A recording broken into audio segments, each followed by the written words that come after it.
Deadline is tomorrow. I'm curious if you have any updates on negotiations between the MLSPA and the league. No, not going to make any comments at this time. I'm sure sometime soon you guys will probably know a bit more. But at the minute, I'm gonna hold fire and yeah, go from there. Is that, you can't talk about it because the MLSPA has asked you not to, or? I'm going to choose not to speak about it right now. Okay, it's just not because you have, and some of the other players have, and suddenly you aren't, so, you know, I don't know if it's a good thing or a bad thing. I don't know either. We shall see. Okay. But, I mean, with the Champions League coming up, Yeah. it seems that the players, in my opinion, have leverage because there's not a lot of money in the tournament to begin with. So, y'all choosing perhaps to cause a work stoppage and not go would be in your favor. It would seem so, yes. So. Okay. So, are you going to start in Birmingham? I don't know. Yeah, you know, it's another opportunity for us to continue to grow and build throughout this preseason. And so on that side of things, we'll wait to see the team that Frank puts out. But no, it should be another opportunity for us to get some meaningful minutes. It's a good game in all ways. Because as I spoke to you after the Elsewhere game, that was a real game for us. That was a proper game that pushed us in the right ways to get better. Have you had a chance to see Rosetto walks and the scrimmages yet? If so, how are they looking? Yeah, they've only been with us, I think, 2 days. We trained obviously today because of the weather. We're inside, so. But no, obviously, I know Anton from when he was here last time. He certainly has grown in I think confidence, but also in maturity in terms of understanding the game, reading the game, things like that. So that part's good. And then I think it's still probably a bit too soon to really comment on Rosetto in terms of what he brings. I think it would be unfair to give an assessment after a day or two and not knowing him. So he looks good on the ball, looks tidy on the ball, and as I've always said, we're a club that we want to attract the best players to make our team better. And so there's no doubt in my mind that he'll continue to add strength to our group and make us a better team. Are you getting a new kit this year, or new kits? We are. Shambles. Don't get me started. Another thing you don't want to comment on. I know. It's no. Listen. Yeah, they'll be bright. I'll say that. You'll see them. They're bright. You won't be able to miss me. So. All right. What would you like your goalkeeper kit to look like? What do you? I don't know. Classic. Yeah. I mean, listen. They put all this science behind different colors and why it's bright color and this and that and yeah, I mean when you got a face like this, it doesn't matter what you wear. So Talk about Good way or bad way? all right, Doug.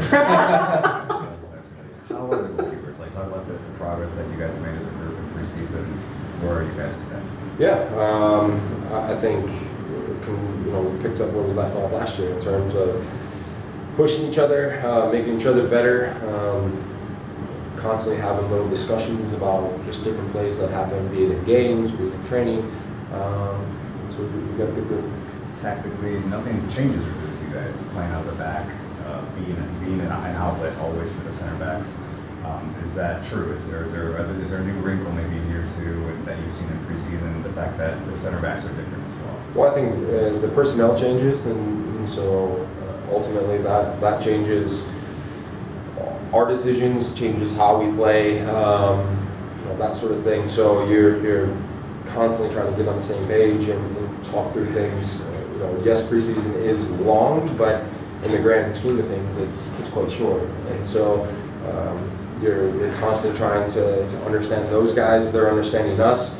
But I think it's a time and a period where not necessarily changes tactically, but you have to play what the game gives you, and so every team will present different challenges, and it's our job as goalkeepers, but also kind of that first line of attack, if you will, to try and find the right pass that allows us to move the ball up the field. And last one for me, on Anton, what do you think lower division English soccer, like what do you think he can bring to MLS? Because considering he has a history here, he knows how to play movie, but he has improved a lot. He was playing all over the field for Portsmouth. What does he bring from that level?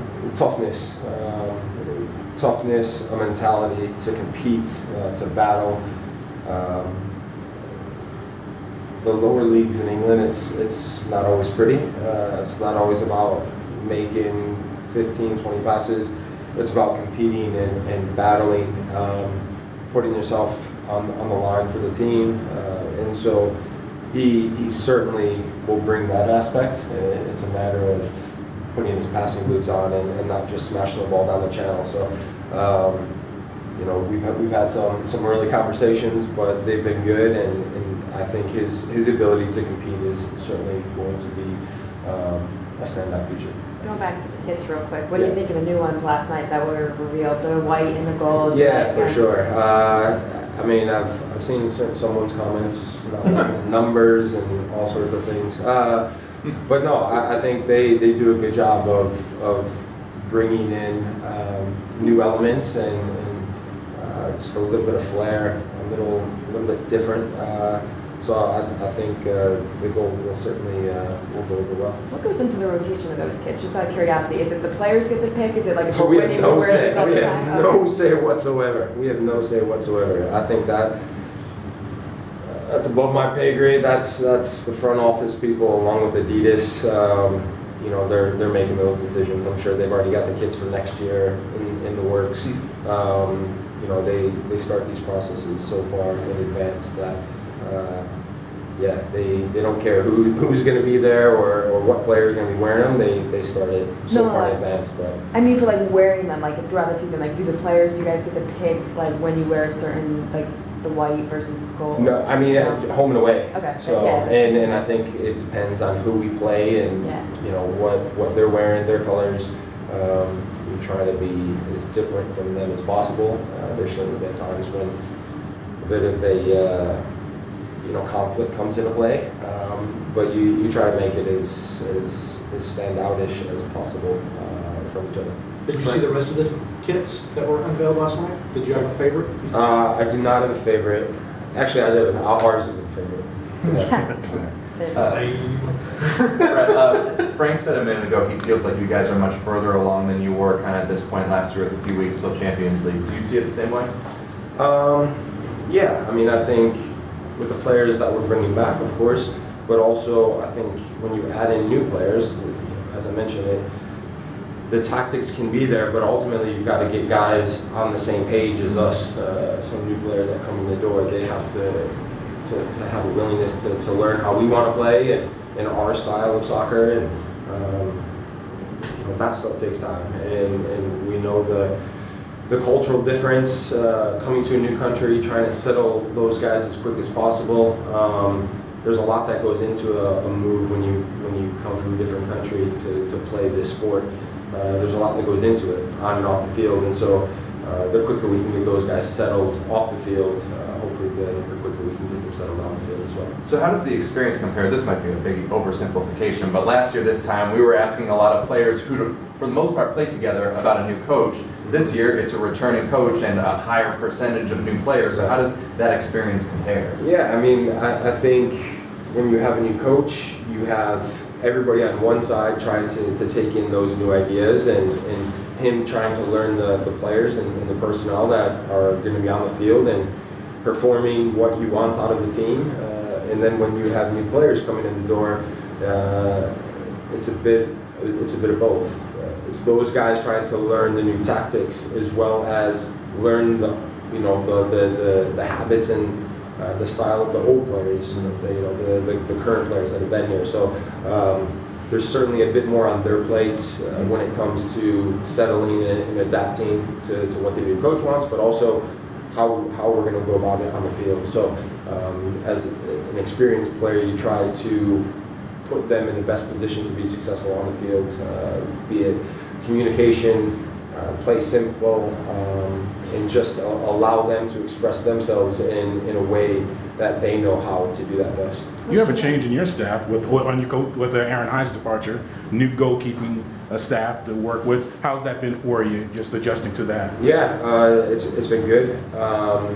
During this preseason, Liam has taken over, and so he's been working with us and haven't missed a beat. He's obviously was affiliated with the club last year with the second team. There were times last year where he had to step in for Aaron. So we as players, I think, are experienced enough to know how to push ourselves, but also he knows how to push us to get the best out of us, and so that dynamic duo of him and us as a group, we certainly haven't missed a beat from last year. So it's been good. Just two more. What was your biggest takeaway from last year to this year going into the Champions League second time? Was it the travel, getting used to that, the back and forth? I mean, what was that like? What did you learn? Yeah, I mean, I've been a part of these types of games before. Traveling, be it for international games and whatnot, and the quick turnaround and going to places where facilities aren't great, you don't know what to expect, and you just have to wrap your head around it. Nothing's going to be perfect, and you just have to find a way. And so, this year going into it, you need to be able to make sure that some of the younger guys understand that when we go down there, it may not be pretty for 90 minutes, and that's okay.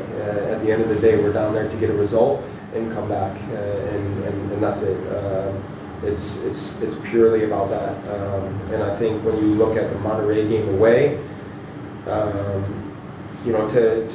to be losing the game, how we were losing the game, and then ultimately in the last 10 minutes kind of throw the game away, that made the return leg extremely difficult to progress in the tournament. And so those types of situations, you've got to be able to see out the game. And if it's a 1-0 loss, a draw, whatever it may be, that's not the end of the world, because there is a return leg, and you have to be able to grasp the concept that after the first game, it's only halftime. There's a whole nother game to be played at home with our fans, with in our stadium, be it Kennesaw. But you know what I mean. You still have an entire second game to get after it, and you can't allow the fixture to get away from you in the first 90